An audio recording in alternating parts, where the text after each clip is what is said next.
Well, good morning, everybody. This is Linda Bloom in Santa Cruz, and I want to make sure that you can hear me. Can I have an indication that I am being broadcast at this moment?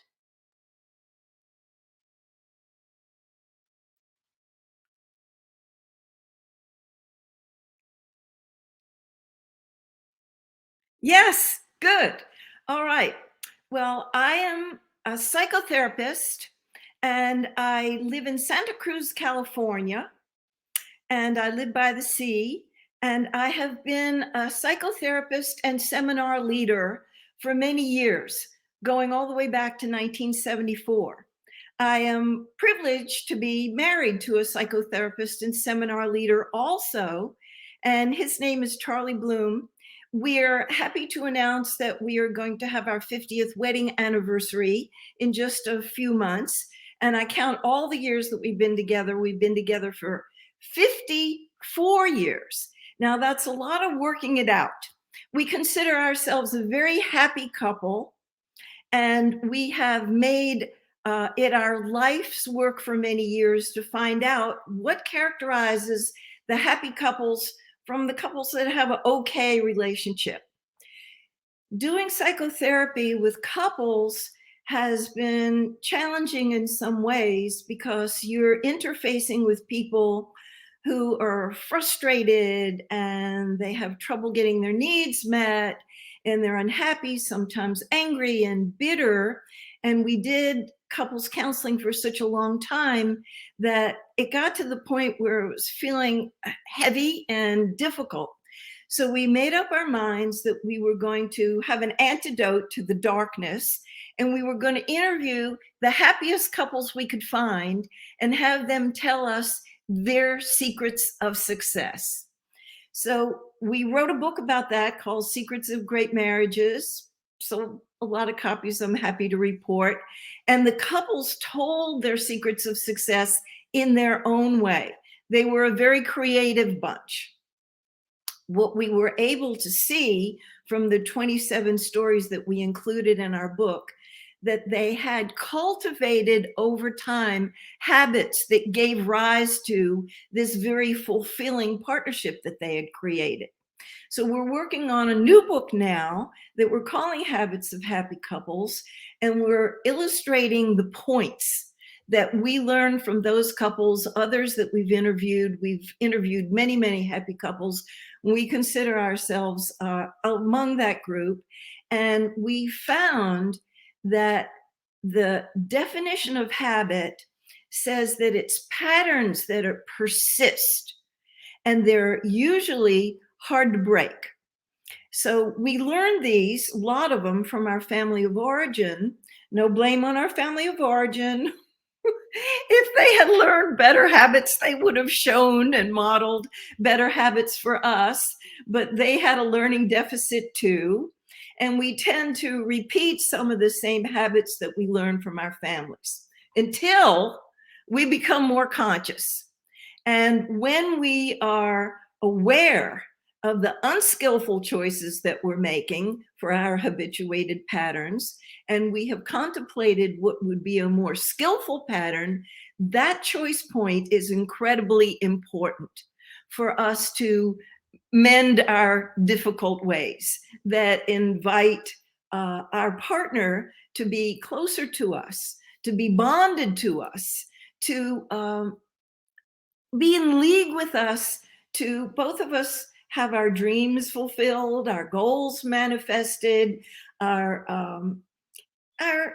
longing to fulfill our vision of creating happy families. If we choose to have children, to give them good habits, which we may not have learned from our own families. To really go for the gold is what we speak about it as with our workshops. When we talk to people and we're speaking in our classes, we say, let your imagination be big. Don't lower your expectations and try to fit what you're given. If you want to choose a goal orientation and a growth orientation. Reach high. Let your imagination have all of the characteristics that you would like to have. There's no perfection, but there is excellence. One of the first things that we find when we identify the habits of happy couples is they've got ambition for their relationship. They've got a vision of it could be greater than it is already. And how will we be in league with each other to manifest that? How will we bring out the best in each other? Now, that's a good deal. If you make a contract with your partner that you want to use everything that the relationship tosses up as a growth opportunity, that's a mighty agreement. And what we find is when the couples make that agreement, they start to be aware of the habits that are getting in their way. Maybe it's interrupting. Maybe it's being impatient. Maybe it's not asking for what they need. Maybe it's not knowing what they need.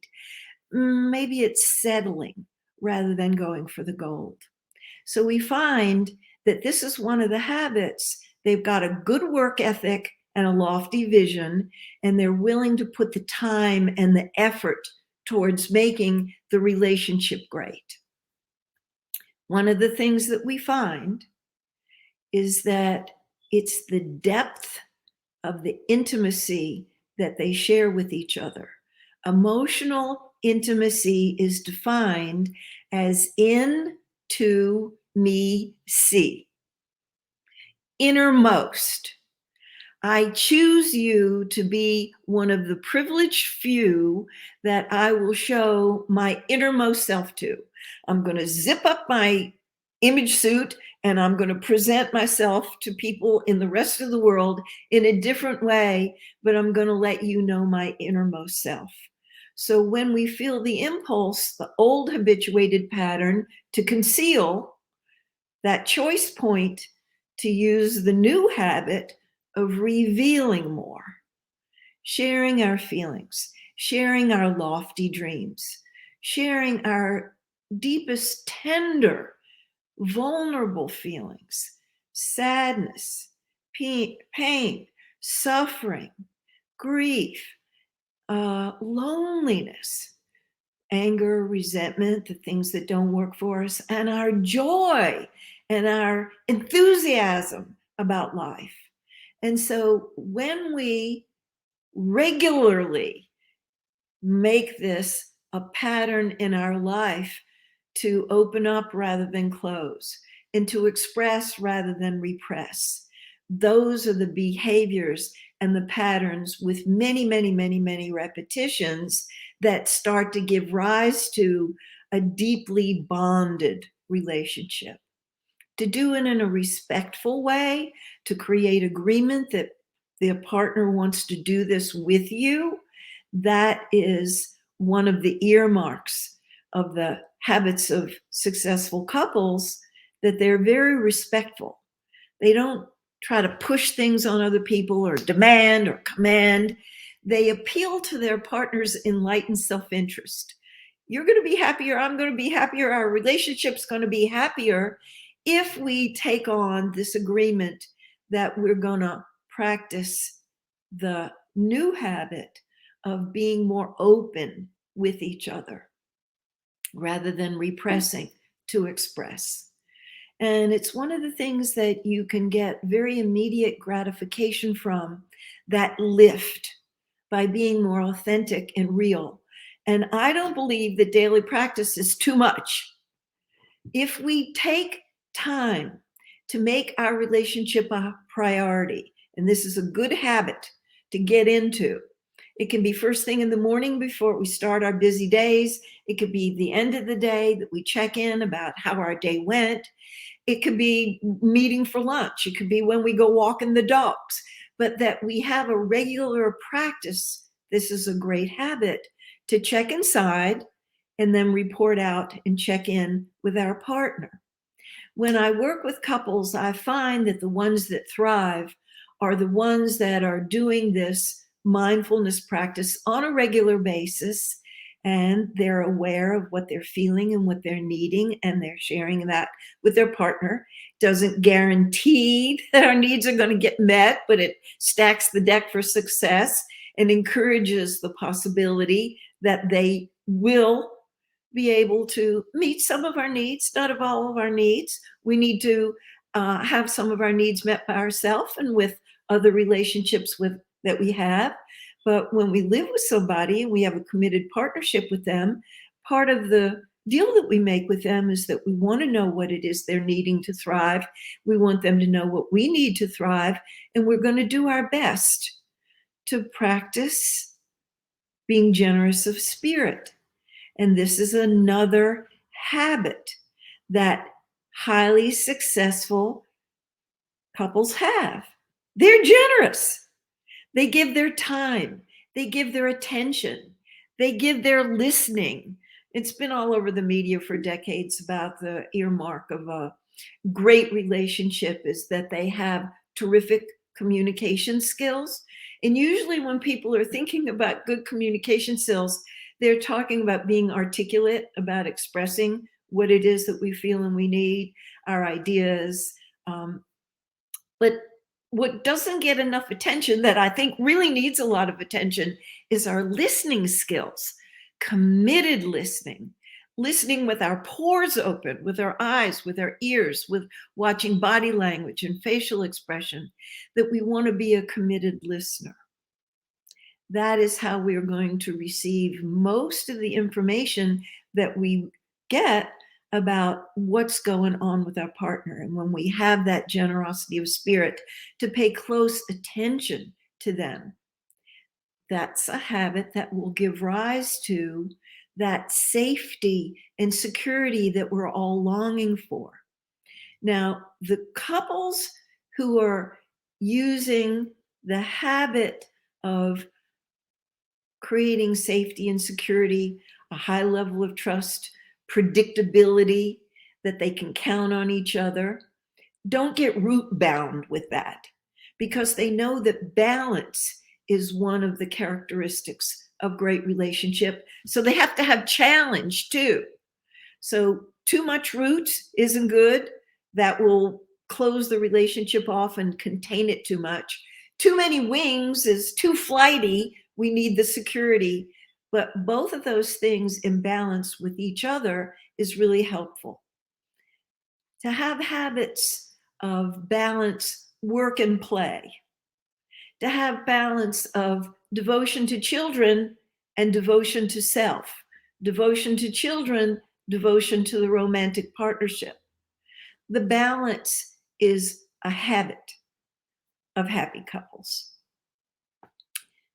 The happiest couples are terrific negotiators. They know what they need, and they're not bashful about speaking about what they need. Again, in a respectful way, not in a demanding, commanding way, an inviting way. So if you need more time to yourself to rest and relax, and you're introverted, you need more quiet time to negotiate for your needs. If you need more emotional intimacy, to negotiate for your needs. Your partner may not need as much as you do, but you ask for what you want. And if they're wise, they will stretch into your world and make it a regular pattern to let go, to let the introverts have the quiet time they need, or to connect more and have the extroverts have more emotional intimacy and dialogue and communication and exchange. There's usually one in the pair that is more ambitious, let's say, of creating a great relationship filled with habits that are going to lift the relationship up into the higher zones of well-being. More responsibility lays with that partner because they've got more fire in the belly and more desire for it. So to be a good teacher and to be a good leader, you need to appeal to your partner about why this would benefit them, why it would benefit you, and why it would benefit the both of you. And then negotiate for your needs. If you need more affection, this is one of the habits of the happiest couples. They exchange love and affection with touch, with words of affirmation. I love you, with details. When my husband says, I love you, I say, give me the details. I want to know specifically what he's enjoying about me. Sometimes little gifts are big gifts, not just on Mother's Day, Father's Day, birthdays, and wedding anniversaries, but a surprise gift for no good reason. Just because it's May, I want to give you a little something. And the way we spend our quality time can also be a gift. If our partner is interested in classical music or poetry, maybe classical music or poetry doesn't really light up our life, but if it does theirs, through our generosity of spirit, we stretch into their world and we give them love in the way they want it. We don't just assume that the way we want to have love shown is the way they want to have love shown. We're in the habit of paying attention and really deeply listening to the way they want love shown and dose them with it on a regular basis. Conflict management skills, listening, having the courage to speak up when things aren't working, to not sweep anything under the rug, to not be in denial, to be able to tell the truth about when you broke that agreement about our date, it really hurt and upset and disappointed me. Sometimes people are not as brave and courageous as they need to be a good partner, that it isn't all sweet, it isn't all kind, it isn't all the strawberry sweet slush. Sometimes it's being genuine and authentic. And these are habits that we can, over time, cultivate, of being brave and courageous enough to listen to each other, even if there's some painful truths being spoken, and to refine the way that we bring our discontent to our partner on both sides so we could tell the truth of our experience without blame and judgment. So if we're sharing from our inner experience, that's about our feelings and needs. If we're sharing from our mind, that is often full of opinions, which are often judgmental and can really hurt the other person. My husband and I are also working on a book called The End to Arguing, and it's going to have a lot of tips about how to have an interchange about differences, which really is enlivening to the relationship, that you can hear, understand, and appreciate each other's point of view.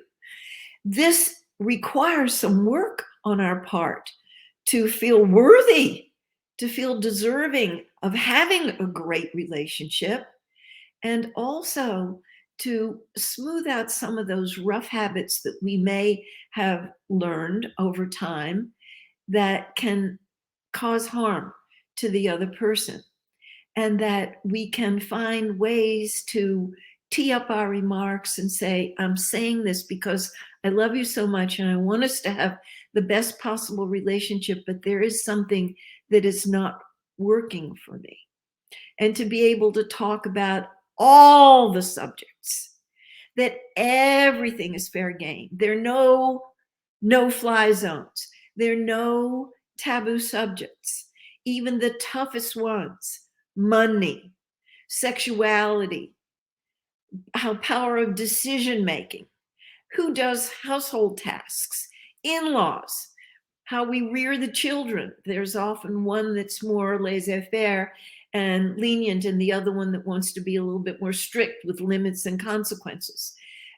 All couples have differences. The happiest, most successful couples have differences, but the ones that have instituted patterns over time of handling their differences with grace and style are the ones who are doing the best. When there are breakdowns in a relationship, we will need to have good repair skills. Habits of repairing are taking responsibility for our own part in the breakdown. When we have participated in a way that isn't so skillful, that the old habits of interrupting or raising our voice or walking away from the challenge or using humor to distract or whatever methods of manipulation, bad habits we've learned, we take responsibility for that. Now, that doesn't mean that we're at fault for the argument that we just had. We're just taking our part. We're not presenting as being a victim. That will ruin a perfectly fine relationship that has a lot of potential if we go to the victim stance of you're doing it to me, you're making me angry, you're frustrating me. If we can see that there's big challenge in relationship about handling differences, and we both need to acquire habits of patience, good listening, tolerance for the differences, acceptance, courage.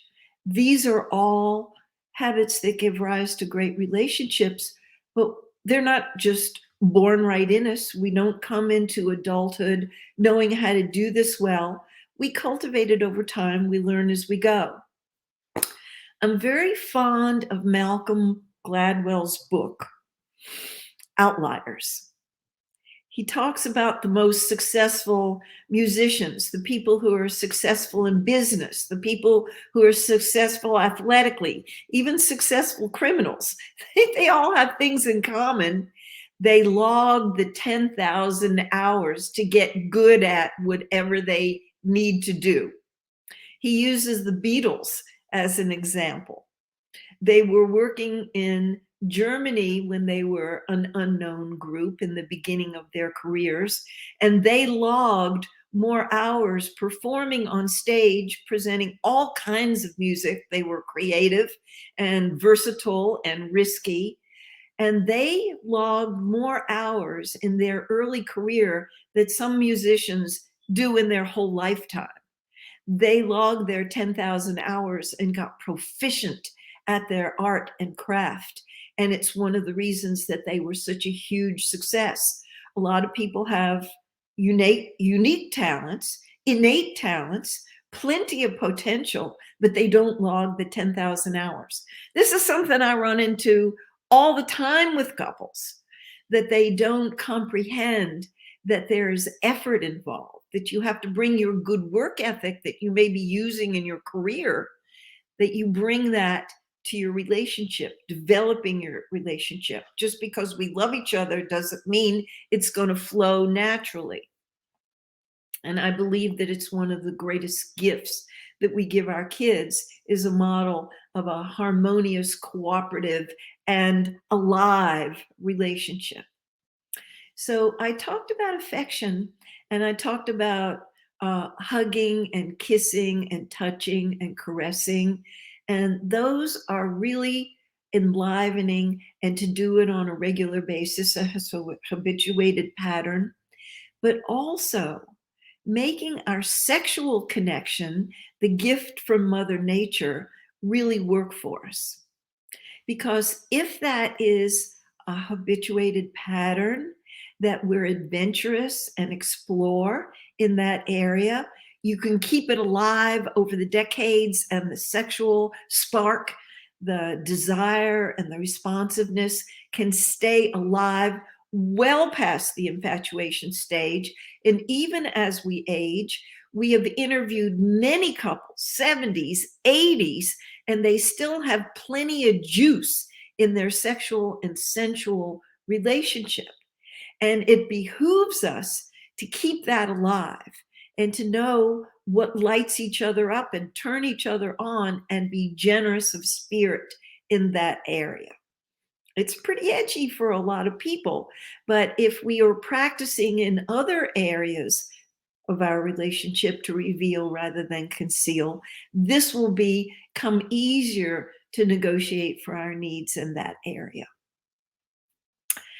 I would like to speak to you about living in gratitude and cultivating the habit of counting our blessings.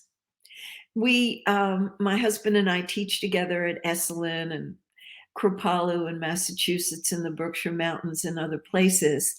And we teach courses in relationship, love, sex, and intimacy, and secrets of great relationships. But we also teach some courses in happiness. One of them is called Thriving, and the other one is called The Art of Joyful Living. And so we had to do a survey of the literature to find out what the people who are at the top of the field are saying. And in the positive psychology movement, Martin Seligman and others all agree that one of the places where we get the biggest bang for our buck is in our closest relationships. That would be marriage, relationships with our children, parents, siblings, closest friends. That's where you are going to get the biggest joy jolt. I love that phrase, joy jolt, the biggest lift in what's going to bring well-being and what's going to bring satisfaction to our life. And another thing that is going to give us the biggest boost in our happiness is to count our blessings and to live in gratitude. And they encourage having a journal where you maybe even write every day something that you're thankful for that day. I think it's beautiful to do it in a written form and also to speak it aloud to people in our life. And if we have a live-in partner, somebody that we're in committed partnership with, that we say, thank you for emptying the dishwasher. Thank you for the beautiful meal that you created. Thank you for lingering in bed with me this morning so we could talk about what we were planning today. Thank you for holding me when I was crying last night about my disappointment that my sister didn't call me back. These are ways. These are habits. These are the conditioned patterns that give rise to a really beautiful and fulfilled relationship in life. It is not being in denial about the things that don't work. They need to be honored too. These are the dark shadow parts of our life, but the golden shadow part of our life is right there, just a thought away. And when we take the time to put the accent on what is working in our relationship and what is working in our life and cultivate positivity rather than negativity, to cultivate optimism rather than pessimism, those are good habits to be able to establish. Sometimes people are not getting all the love that they need to thrive. And we need to become gracious receivers, to have openness to receiving the love and attention and care and consideration that's coming towards us. They may be pouring things on us that we're not really accepting. And so becoming a gracious receiver is also a habit that is useful to cultivate. So I just want to say a little bit about creativity. When we're in a longer term partnership, now we're going on more than 5 decades now, your relationship is going to grow if you each are growing, which is happening all the time, just the natural maturation and things that we learn, that we need to be open to remodeling and revising and refurbishing our relationship. So making a commitment to owning the part of ourselves that is the creative artist and that is up to it, that is up to the redesign, that is up to the remodel. So I want to just say one more thing and then I want to open it up to questions because I want to hear what's on your mind. And questions are a good habit to establish in relationships. But when I have worked with couples much later, after a separation and divorce, sometimes with maturity and life experience, they've said, I didn't realize it at the time. I thought I got a mismatch for my partner. What I realize now is that that person, and so did I, had good potential, but we had bad habits. I didn't realize that I needed to get rid of the bad habits and grow some better habits rather than get rid of that partner. So I would like to save you some trouble and aggravation to consider the possibility that you might be partnered with somebody, or if you're getting ready to get partnered, you might be partnered with somebody who has good raw materials, but take ownership of how big a challenge in life, one of the biggest ones we take on, how big a challenge it is to grow a successful relationship. And to do that, we have to examine the habits that we have, tell the truth. If we have some that are bad habits for us, that are unskillful, that aren't working for us, and be creative enough to design the habits that will work for us and that will give rise to a great relationship. And no kidding, roll up our sleeves, get to work, put an effort towards it, make it a priority in our life, and get on task. So show me what it is that you're interested in knowing, and I will respond to your questions and address your concerns.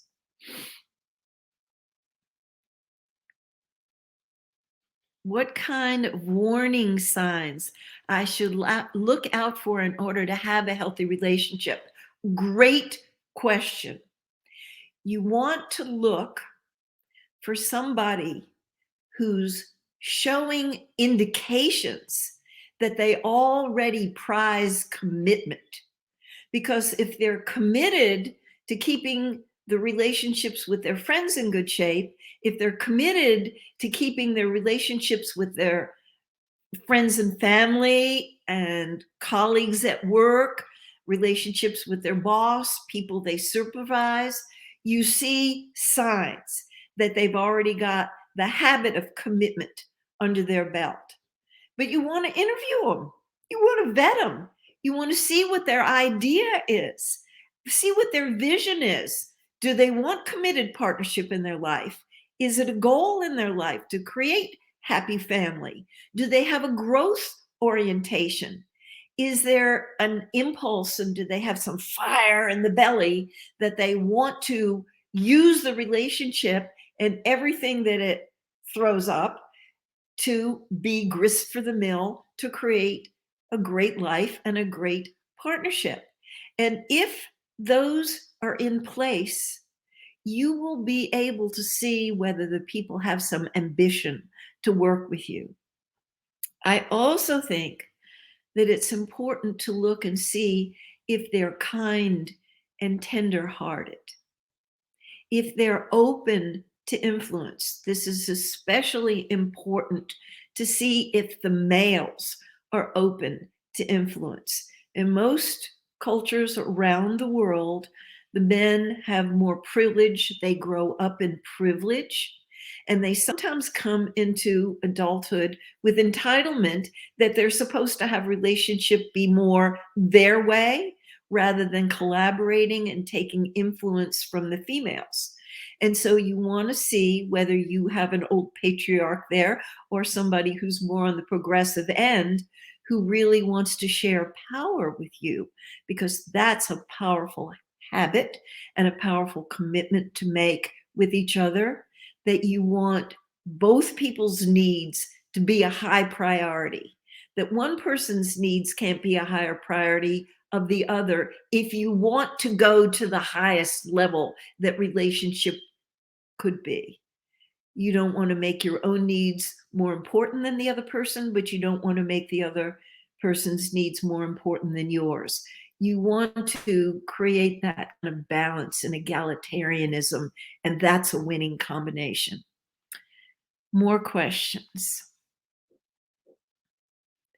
I feel like my husband wants sex as he thinks that sex is love.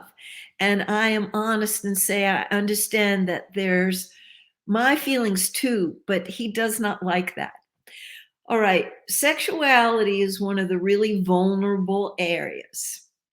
And some people have a higher drive just in their body. They are higher testosterone, so that they're higher drive. They're often matched up with a lower T, a lower testosterone, who can do without as much sex quite happily. It's lessons in patience for the high drive person, and it's lessons in generosity of spirit for the lower drive person to be able to meet somewhere in the middle. And it's not always women, by the way, but more often it's women, they want love shown with non-sexual touch, with cuddling and hugging. And I've known a lot of men who really like non-sexual touch and want hugs more than the women do. But this is a place where we negotiate for our needs. It is extremely important to not make each other wrong, to not make the low desire person cold or unloving, not to make the higher desire person some kind of a pervert or animal. It's just difference, and to respect the differences in every area of our life, but especially the sexual differences. And if the person who asked the question wants more foreplay, wants episodes of non-sexual cuddling and touching with no sex on the agenda that particular time, ask for what you want.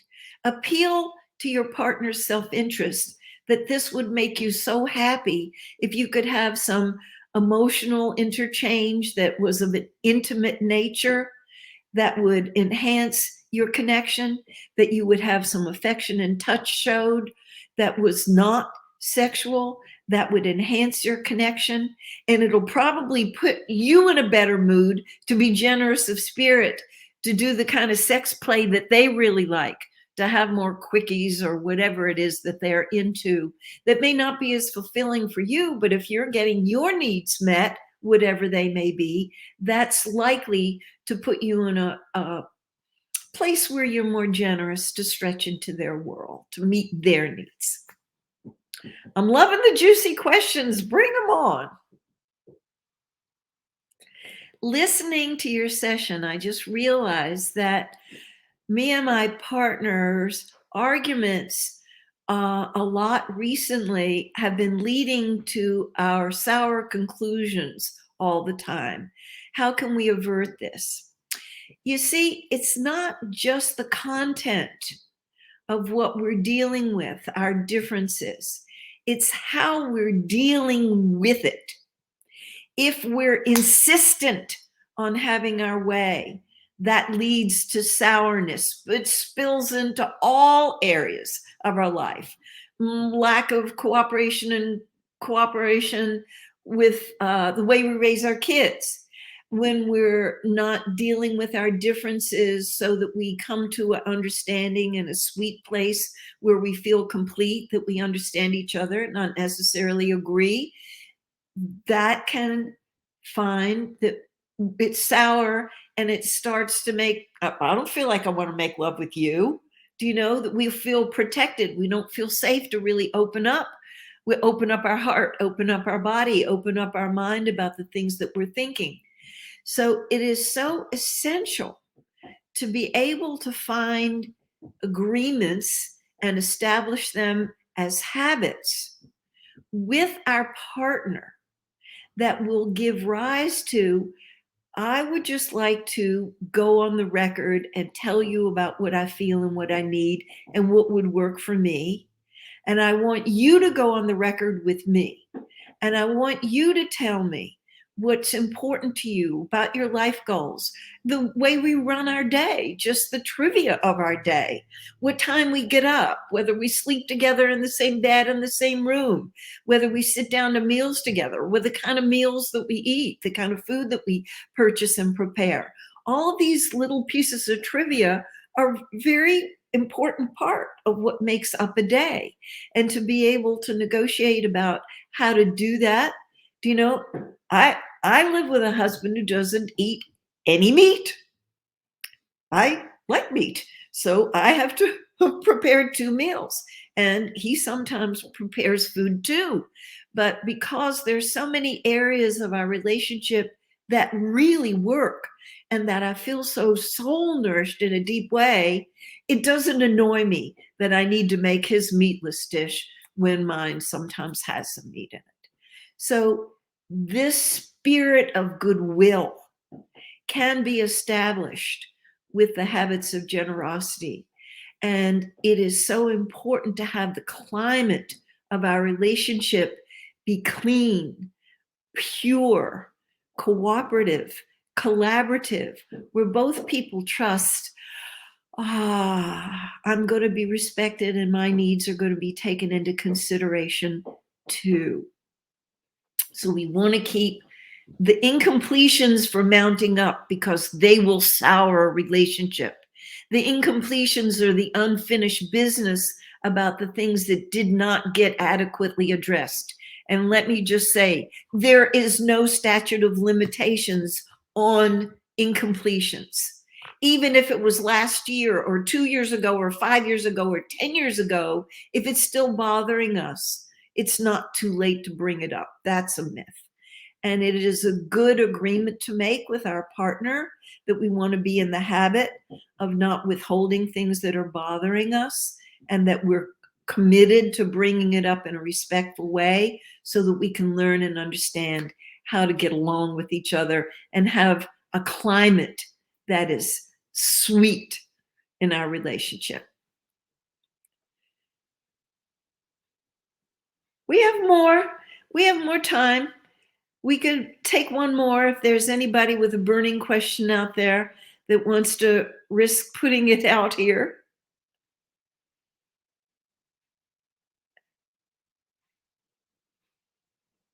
And if there, okay, one more question. Thank you for answering my previous question, but I'd like to ask another.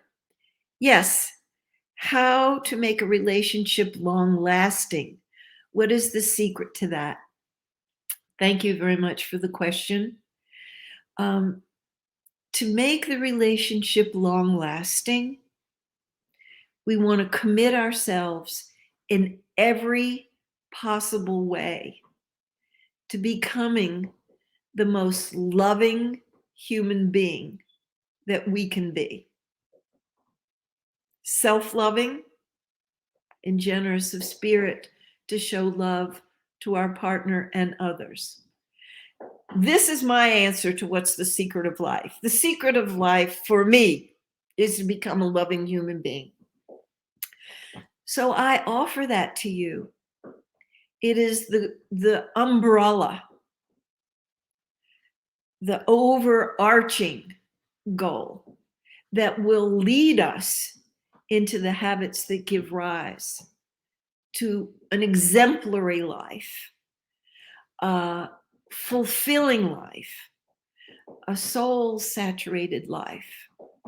That if we find ways to forgive ourselves for mistakes that we've made when we were less evolved, when we were less mature, when we were less loving, and that we caused harm to other people, when we can be forgiving, when we can make amends to the people that we've harmed, when we can make it up to them, we can do do-overs, we can show them that we have learned.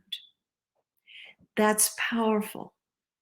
When we become people with higher self-esteem, we've done our growth work.